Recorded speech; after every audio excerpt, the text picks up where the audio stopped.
O século XVIII é conhecido pelos exageros, seja no tamanho dos vestidos ou na altura dos cabelos. Parte do segredo dessas verdadeiras esculturas estava em estruturas internas feitas de crina de cavalo, cabelo humano e até cortiça. Mas uma outra parte importante dos cabelões era a combinação perfeita entre a habilidade do cabeleireiro e os cosméticos corretos. E no vídeo de hoje a gente vai desvendar alguns dos segredos por trás daqueles cabelões imensos do século XVIII. Meu nome é Pauline Kieser, eu sou historiadora da indumentária e recriadora histórica, e você está no canal da Modista do Desterro.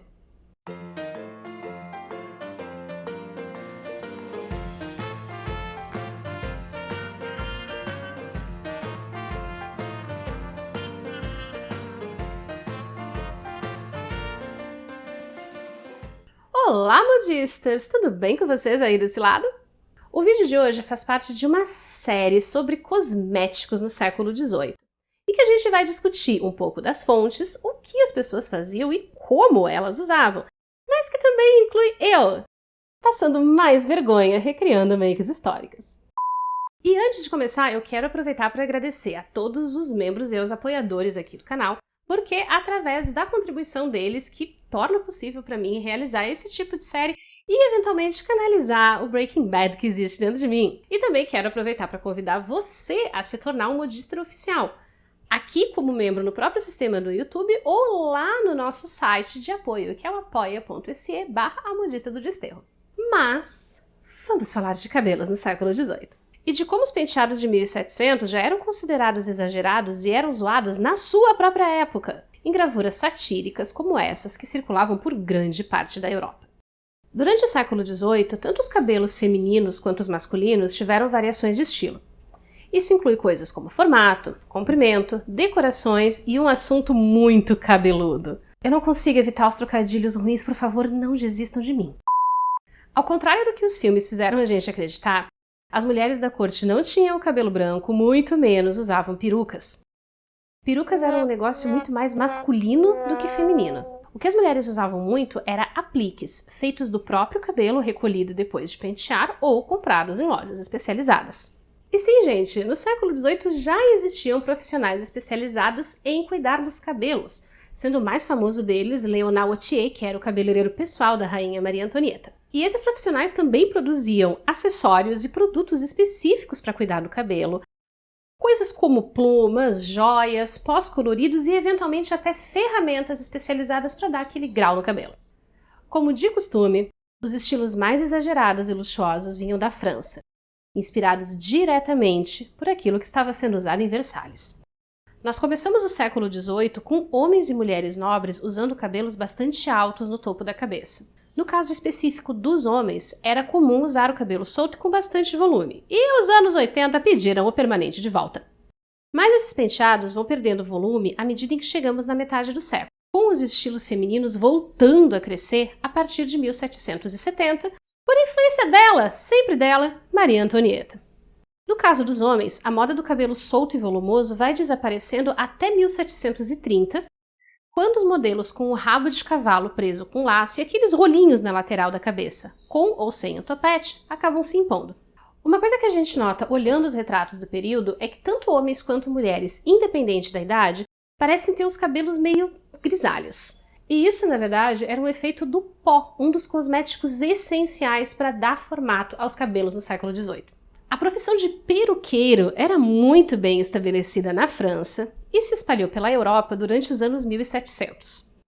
Nas oficinas, os peruqueiros costuravam e penteavam crina de cavalo e cabelo humano, faziam cachos e rolinhos e moldavam esses cabelos com ferramentas específicas e o auxílio de cosméticos especiais.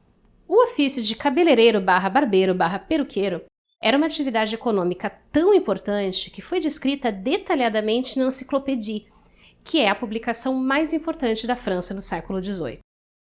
E como a peruca era um recurso considerado masculino, rolava também um certo bullying com as mulheres que precisavam apelar para esse tipo de recurso para estar na moda. Eu não sei dizer para vocês o quão comum era que as mulheres perdessem o cabelo, mas existem uma série de condições de saúde, inclusive algumas que são bem difíceis de tratar até os dias de hoje, que fazem com que o cabelo fique fino, ou que ele vá caindo completamente, ou que ele deixe algumas falhas na cabeça. Mas, especificamente no século XVIII, a gente tem o problema de que as pessoas usavam cosméticos extremamente saudáveis, que não faziam qualquer mal para a saúde delas, umas coisas muito de boa, como chumbo e mercúrio.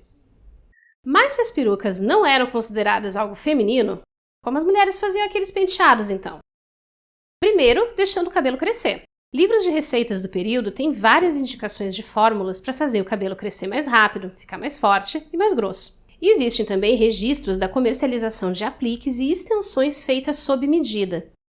Mas o centro do penteado precisava ser o cabelo da mulher, e o volume era criado com o uso de suportes internos. E embora esses suportes não tenham sobrevivido até o nosso tempo, eles são descritos em fontes da época e tem quem recria essas peças. E todo mundo que curte um penteadinho mais elaborado sabe como a gente precisa inevitavelmente apelar para uns recursos externos, tipo laque e pomada modeladora.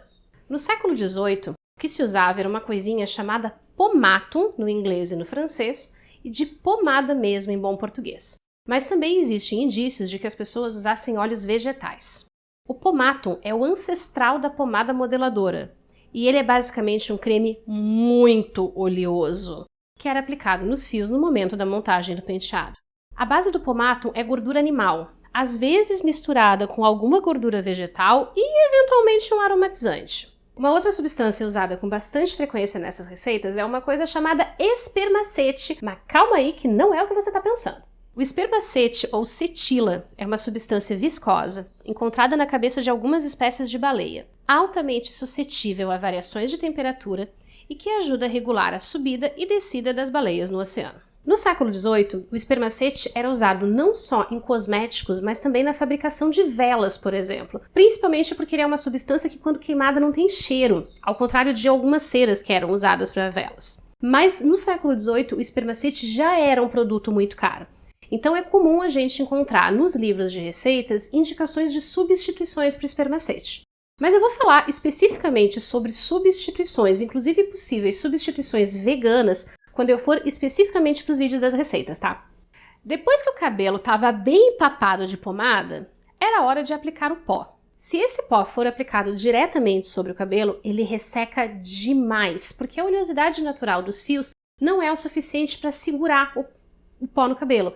Então, quem fazia o papel de grudar o pó no fio de cabelo era aquela coisa nojenta do pomatum.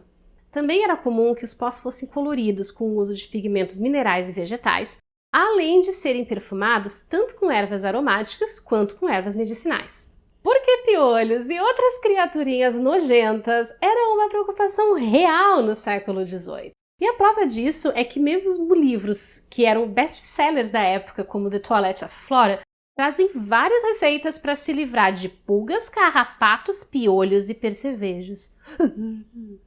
Com esse tipo de mistura de pomatum e pó, o cabelo ficava praticamente empanado. E aí o penteado ficava no lugar e super aguentava o peso das plumas, das pérolas, das flores e daqueles chapéus mega elaborados. E mesmo que o pó tenha caído bastante em desuso a partir da Revolução Francesa em 1789, a pomada ou pomatum continua sendo um ingrediente importante no cuidado com os cabelos, tanto que a gente continua encontrando receitas, variações da pomada do século XVIII, mesmo em livros de culinária e livros de cuidados pessoais já no final da Era Vitoriana.